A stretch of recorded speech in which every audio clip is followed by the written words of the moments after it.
Before we hop into the latest surrounding the Miami Heat, I have to ask y'all a question. How likely are you to recommend this show? I'm always trying to get better, just like the Heat and Jimmy Butler are always trying to get better, and I want to know where you stand. How likely are you to recommend this show? Scale 1 to 10 down in the comment section, and let's jump into today's video.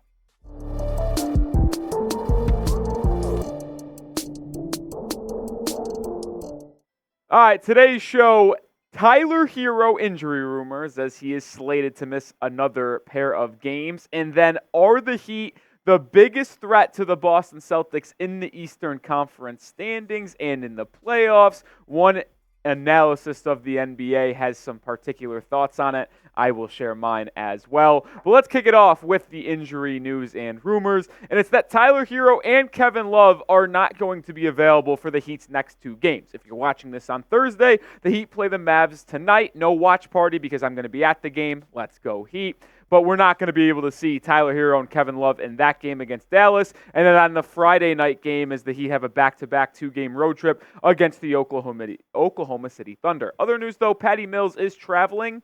Unclear if we will see him play, but probably not because DeLon Wright doesn't even play. But let's get it back to Tyler Herro because he has missed 27 games this season when you account for the Thursday game against the Mavs and Friday against the Thunder, because I'm already looking ahead a little bit here. That's 27 out of the 63 games Miami has played. If you include the next two games, I want to make that abundantly clear, which is 42.8% of the season.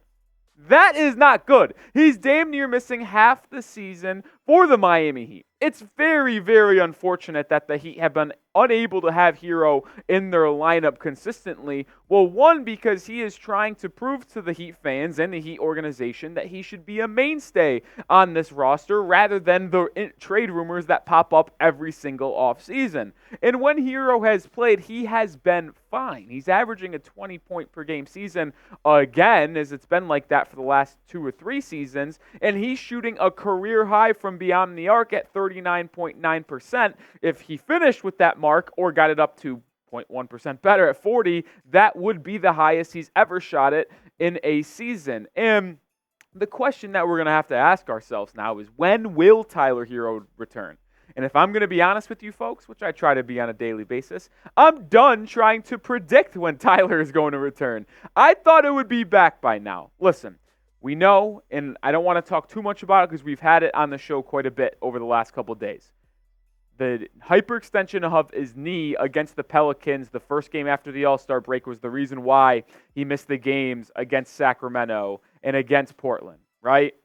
And then it comes out that he hurt his foot before the All-Star break games started, or like the game against the Pelicans, and now he's been labeled out with the foot injury. It is not a knee injury that he has been missing time with anymore. It is that foot injury he supposedly hurt before the Heat got their post-All-Star break schedule started.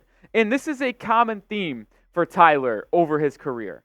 If you include the next two games, like I keep on saying, 94 games missed in his career, which if you look at the Miami Heat games in total they have played over the last 4.5 seasons, going back to his rookie year in 2019-20, when Jimmy Butler started his tenure with the Miami Heat, that is a quarter of the games the Heat have played, 25.2%.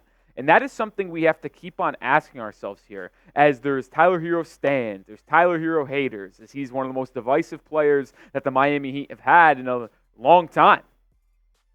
Do the Heat even need him? Because the Heat have had so much success without him, and he's missed so much time. Should the Heat look to move off of Tyler Herro? But I'll ask you this first, and then give you my thoughts down in a second. Do the Heat need Tyler Herro in order to win and advance to the NBA Finals and get over that mountaintop? Type Y for yes, type N for no.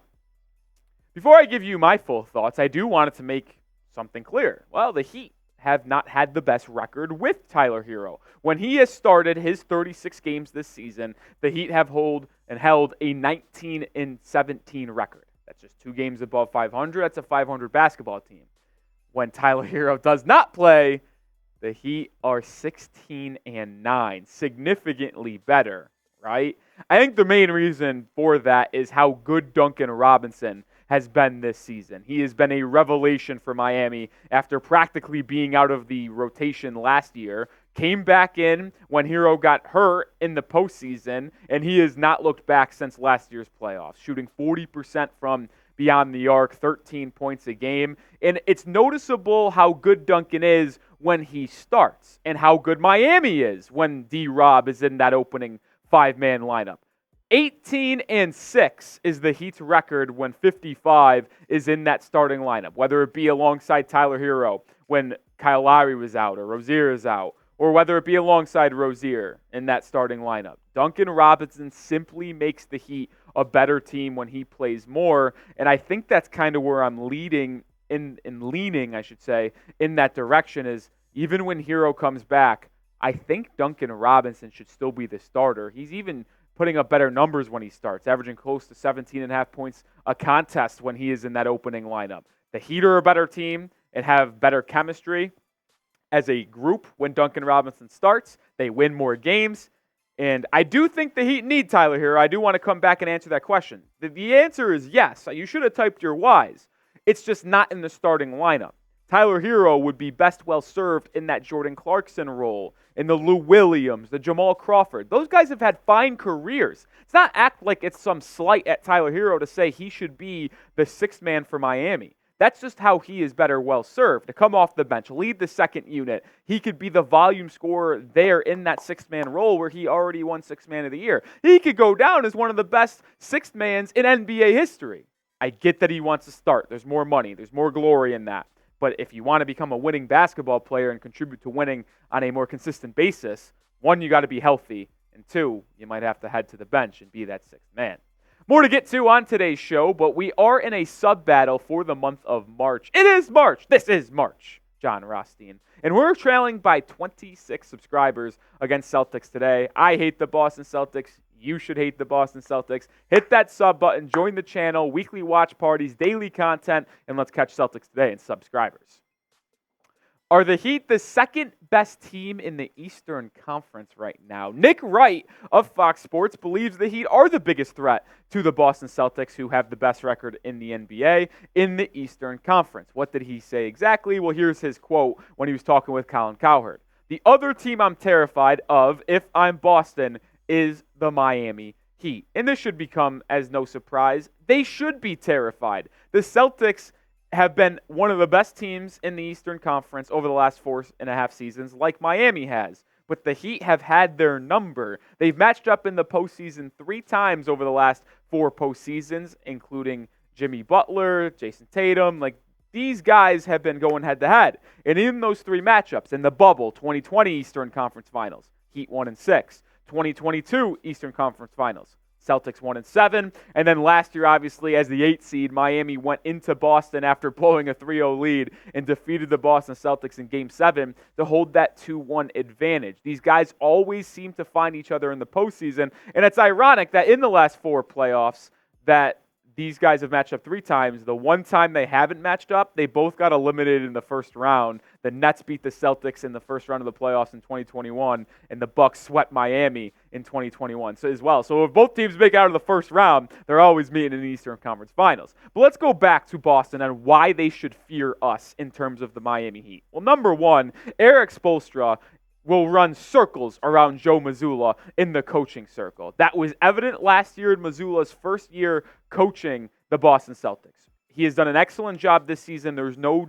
doubt about that, but it's a much more talented roster. When push comes to shove, the chips are on the table, Eric Spoelstra is the best coach in the NBA and will have a much better game plan to defeat the Celtics than Mazzulla will have to beat the Miami Heat. Number 2, playoff Jimmy Butler. We know what he can do when it's his time, when it is crunch time. He shows up and is the best player on the floor in every series he plays. How about playoff Caleb Martin? If you look back just a little bit ago in the postseason, Caleb Martin torched the Celtics, averaging 18 points in that 7-game series. I thought he should have won Eastern Conference Finals MVP, if we're going to be honest. He shot over 50% from 3 in the field. Caleb was fantastic against Boston, and he's starting to ramp it up, and he has been fantastic post-All-Star break, which we'll talk about in just a second. And then the fourth reason why Boston should fear us, well, we had Max Strus and Gabe Vincent last year, but what we didn't have, Jaime Jaquez, Nikola Jovic, who I think will actually become a bigger impact than those two were last year for Miami. Jovic's evolution and continued rise in this Heat rotation has been a godsend. And what the Heat will be able to do is maybe go to a two-big lineup if Jovic continues to play well, where he's the one defending Kristaps. He can space the floor on offense. You let Bam be that rover on defense that can switch on the Jaylen Brown in Bam or in Jason Tatum. And then on offense, well, if you have Jovic and Bam, maybe Bam has more room to work out inside. I'm a big fan of Jovic's evolution and his impact on us potentially beating the Boston Celtics. More to get to here just in a second, but I do want to know what y'all thoughts are. If Heat and Celtics match up in a playoff series once again, who do you got? MIA for the Heat, BOS for the Celtics. You already know I'm rocking with our goons in Dade County, the 305. I did want to circle back to Caleb Martin, though, because he has really ramped it up over the past 6 games. Ever since the Heat came out of the All-Star break and have played these 6 games where they are a 5-1 with that only loss coming to the Denver Nuggets, Caleb has been fantastic. He's fully healthy for the first time all season. He has said that publicly, and he is on fire. 13 a night while shooting 60% from 3. Yes, you heard that correctly. And just the other day against the Pistons, he had 3 blocks. Like, he has been unbelievably good for the Miami Heat on the defensive side of the floor as well as the offensive side, being able to knock down more threes consistently. And guess what? That hitch in his shot, it kind of has gone away. It's been more of a smooth release for Caleb over the past couple weeks or so, which has just made him more of an effective shooter. And the common theme I'm seeing with this Miami Heat team is, well, they just know how to elevate when it matters, right? They were the 5th seed in the 2020 playoffs. They sweep the Pacers, beat the Bucks, beat the Celtics, come up short against the Lakers in the finals. Sure, we don't talk about 2021 in the postseason. That was a cursed year, if you ask me, with Goran Dragic's injury, the COVID ins and outs. And then you come back in 2022, number 1 seed. They make it to the Eastern Conference Finals, where Jimmy Butler right wing 3 away from advancing to another NBA Finals in that Game 7. And then last year, obviously, they struggled all season, was the 8 seed, and then bounced back and then beat the Bucks, beat the Knicks, beat the Celtics before coming up short. They know how to play their best basketball when it is needed, and that is why I will always rock with the Miami Heat when it comes to the playoffs and Jimmy Butler leading this squad. That'll do it for today's video. If you haven't already, hit that sub button. Make sure you're locked in with us here at the Heat Report. I also want to make sure you follow me on Twitter. I'm going to be at the Heat Mavericks game tonight if you're watching this on Thursday. So follow me on Twitter for clips, some videos going on my social media, as well as I'm going to try to start a Let's Go Heat chant if things are going good for Miami. So stay tuned for that. Follow me over there and join the channel.